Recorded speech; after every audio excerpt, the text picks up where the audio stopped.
ಯೂಟ್ಯೂಬನ್ನು of ಮಾಡಿದರೂ ಕೂಡ ನಿಮ್ಮ ಆನ್ ಸ್ಕ್ರೀನಲ್ಲಿ ಸಾಂಗನ್ನು ನೀವು ಪ್ಲೇ ಮಾಡ್ಬೋದು. ಸೊ ಅದು ಹೇಗೆ ಅಂತ ಈ ವಿಡಿಯೋದಲ್ಲಿ ತಿಳಿಸ್ಕೊಡ್ತೀನಿ.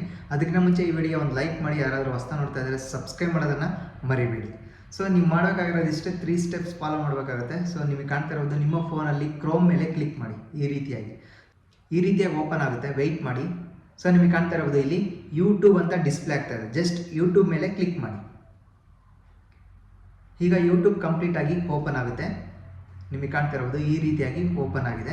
ಈಗ ನೀವೇನು ಮಾಡಬೇಕಂದ್ರೆ ರೈಟ್ ಸೈಡ್ ಅಪ್ ಸೈಡಲ್ಲಿ 3 ಡಾಟ್ಸ್ ಇದೆ, ಅದರ ಮೇಲೆ ಕ್ಲಿಕ್ ಮಾಡಿ. ಈ ರೀತಿಯಾಗಿ ಆಪ್ಷನ್ ಓಪನ್ ಆಗುತ್ತೆ. ಕೆಳಗಡೆ ಸ್ಕ್ರೋಲ್ ಮಾಡಿ, ಇಲ್ಲಿ ಡೆಸ್ಕ್ಟಾಪ್ ಸೈಟ್ ಅಂತ ಇದೆ, ಜಸ್ಟ್ ಅದನ್ನು ಟಿಕ್ ಮಾರ್ಕ್ ಮಾಡಿ. ಮತ್ತೆ ಈ ರೀತಿಯಾಗಿ ಡಿಸ್ಪ್ಲೇ ಆಗುತ್ತೆ, ನಿಮಗೆ ಕಾಣ್ತಾ ಇರ್ಬೋದು. ಈಗ ಮತ್ತೆ 3 ಡಾಟ್ಸ್ ಮೇಲೆ ಕ್ಲಿಕ್ ಮಾಡಿ. ಸೊ ಇಲ್ಲಿ ನಿಮಗೆ ಕಾಣ್ತಾ ಇರ್ಬೋದು, ಇಲ್ಲಿ ಕೆಳಗಡೆ ಸ್ಕ್ರೋಲ್ ಮಾಡ್ತಾ ಹೋಗಿ ಕಾಣ್ತಾ ಇರ್ಬೋದು ನಿಮಗೆ ಆ್ಯಡ್ ಟು ಹೋಮ್ ಸ್ಕ್ರೀನ್ ಅಂತ ಇದೆ. Just add to home screen ಮೇಲೆ ಕ್ಲಿಕ್ ಮಾಡಿ. ಈಗ ನಿಮಗೆ ಕಾಣ್ತಾ ಇರೋದು ಇನ್ಸ್ಟಾಲ್ ಆ್ಯಪ್ ಅಂತ ಇದೆ. ಜಸ್ಟ್ ಇನ್ಸ್ಟಾಲ್ ಮೇಲೆ ಕ್ಲಿಕ್ ಮಾಡಿ. ಸೊ ಈಗ ಇನ್ನೊಂದು ಯೂಟ್ಯೂಬ್ ಅಪ್ಲಿಕೇಶನ್ ಡೌನ್ಲೋಡ್ ಆಗುತ್ತೆ. ನಿಮಗೆ ಕಾಣ್ತಾ ಇರೋದು ಕಂಪ್ಲೀಟ್ ಆಗಿ ಡೌನ್ಲೋಡ್ ಆಯಿತು. ಓಕೆನಾ? ಜಸ್ಟ್ ಓಪನ್ ಮೇಲೆ ಕ್ಲಿಕ್ ಮಾಡಿ. ಸೊ ಓಪನ್ ಮೇಲೆ ಕ್ಲಿಕ್ ಮಾಡಿದ ತಕ್ಷಣ ಈ ರೀತಿಯಾಗಿ ಓಪನ್ ಆಗುತ್ತೆ. ವೆಯ್ಟ್ ಮಾಡಿ.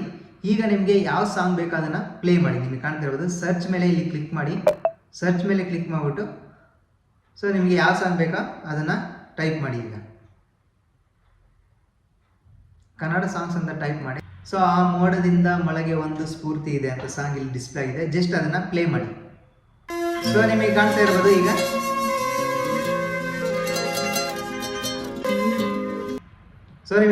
ಈಗ ಕಂಪ್ಲೀಟಾಗಿ ಪ್ಲೇ ಆಗ್ತಾ ಇದೆ. ನೀವೇನು ಮಾಡ್ಬೇಕಂದ್ರೆ ಈಗ ಕಂಪ್ಲೀಟಾಗಿ ಬ್ಯಾಕ್ ಹೋಗಿ. ಸೊ ಕಂಪ್ಲೀಟ್ ಇವಾಗ ಬ್ಯಾಕ್ ಹೋದೆ. ಇಲ್ಲಿ ನಿಮಗೆ ಕಾಣ್ತಾ ಇರ್ಬೋದು YT ಮ್ಯೂಸಿಕ್ ಅಂತ ಈ ಥರ ಡಿಸ್ಪ್ಲೇ ಆಗುತ್ತೆ.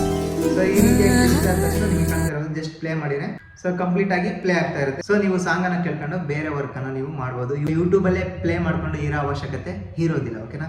ಸೊ ಐ ಹೋಪ್ ಈ ಒಂದು ವಿಡಿಯೋ ನಿಮಗೆ ಹೆಲ್ಪ್ಫುಲ್ ಆಗಿದೆ ಅಂತ ಅನ್ಕೊಂತೀನಿ. ಹೆಲ್ಪ್ಫುಲ್ ಆಗಿದ್ರೆ ಒಂದು ಲೈಕ್ ಮಾಡಿ. ಯಾರಾದರೂ ಹೊಸ್ತಾ ನೋಡ್ತಾ ಇದ್ರೆ ಆ್ಯಸ್ ಯೂಶುವಲ್, ಅಥವಾ ಯಾರಾದರೂ ಹೊಸ್ತಾ ನೋಡ್ತಾ ಇದ್ರೆ ಸಬ್ಸ್ಕ್ರೈಬ್ ಮಾಡೋದನ್ನು ಮರಿಬೇಡಿ. 8600 ಸಬ್ಸ್ಕ್ರೈಬರ್ಸ್ ಆಗಿದ್ದಾರೆ. ಸೊ ಬೇಗ 10,000ಗೆ ರೀಚ್ ಮಾಡಿ ಅಂತ ಈ ವಿಡಿಯೋದಲ್ಲಿ ನಿಮಗೆ ಕಳಕಳೆಯಿಂದ ಕೇಳ್ಕೊಳ್ತಾ ಇದ್ದೀನಿ. Okay, take care. ಮತ್ತೊಂದು ವಿಡಿಯೋದಲ್ಲಿ ಮತ್ತೊಮ್ಮೆ ಸಿಗೋಣ.